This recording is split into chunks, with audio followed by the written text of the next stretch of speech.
target spark, because we have a spark pace cut. I don't ever recommend running fuel cut. We're going to set the entire table here to 5,000. Since we're not doing anything with it, a trim pot switch for different variable RPM targets. Let's do Shift Control C. Let's commit those changes. Now the fuel target, even though we've turned off the fuel cut part of the launch control, the two-step, I want to raise this up, get this out of the way. We'll say put it to 12,000, so it's not going to be a factor. Now, if we just tested it right now, we would build basic at 5,000, probably about 6, 8, 10 pounds of boost. We could test that and see what's going to do. But what I'll do right now, in the anticipation that we're going to need the anti-lag, this is where this table here is going to come into play. I'm going to be setting this table up. I'm going to put a data point here at -3 PSI of vacuum. Do one here at -2. Let's do one here at 0. Now, I don't want to build more than about 12 pounds at the maximum on my launch control by using my anti-lag effect. The anti-lag is going to pull the timing back to be able to spool the turbo a little bit quicker, to create some overruns so that when you're stationary, you can build boost as you launch. If we get more aggressive with the spark timing and have more spark timing retard, it will generate more boost pressure. We have to be careful how we set this up. Let me go and demonstrate this real quick. So we're going to put our data points here very specifically. Have one at 0, have one at 4, have one at, let's say, 8, we'll have one at 12, and then I'll have one here at 16. Now, if you want to build lower boost in this, you would have to go and have higher increments in your breakpoint movement. Now, what I'm going to do here, at -3 and below, I'm going to say we want to run 0. 0 degrees timing, we're not going to offset the spark timing coming from our main spark timing table here. We'll run exactly what we have in the table. Now, if we want to actually go in, let's jump back in here to launch. Once we get here about -2 and higher in our load, so we're essentially starting to get into higher areas of operation, we're going to pull out timing pretty heavily. We'll make this -40. So whatever the timing is in our spark timing table, it'll take out 40 degrees from that. It'll offset it.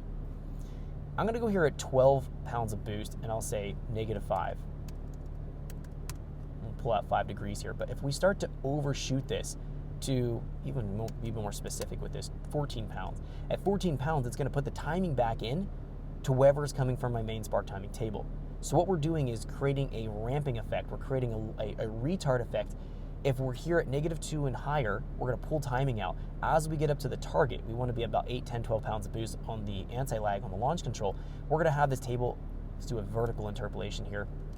We're going to go here and say as we build more and more boost on the launch control, on the anti-lag, we're going to wait till we hit about 12 pounds maximum.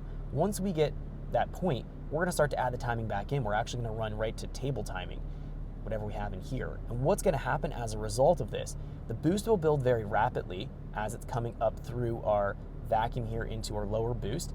And then as we come up to the target, as we have that retard being applied and being very aggressive, it'll go in and eventually it'll build up to that 8, 10, 12 pounds. It'll start to taper itself back out and hover at 12 because we're not feeding any more spark retard and allowing it to have this overrun effect and starting to spin the turbine wheel faster and bypass the wastegate. We're going to find, in this case, the wastegate spring is very high, but we're going to find that we're going to try to hover around 14. So 14 with a value of 0 is purposely set there because I don't want to overshoot past 12. Hopefully that makes sense. So let's go and test this real quick. Shift Control C. I'm going to go pop it out of gear.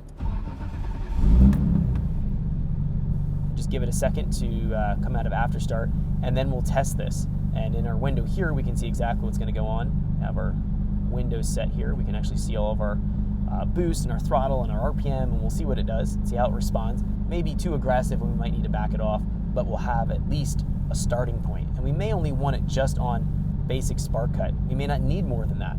So let's see what's going to happen here. We'll test it out. Let me put my headphones on. The anticipation is probably going to be pretty loud. All right, let's do Control L and let's test this out. So all I need to do is be stopped and then rev the engine. I don't need to be on the clutch. I don't need to be in gear. It doesn't care about that. It's just looking at vehicle speed as the turn off. In this case, we don't have a vehicle speed. It'll actually constantly stay on. We're just testing it at this point until we add a clutch switch to be able to bypass this and actually make it work based on the clutch switch on or off. So right now, let's go here and rev it. You see we are logging right here. Now it looks like my data here is actually frozen. Let's go say no. All right, looks like we're live here again. Must have been frozen up there. Let's do Control L. Now we're logging here. All right, let's just try this real quick.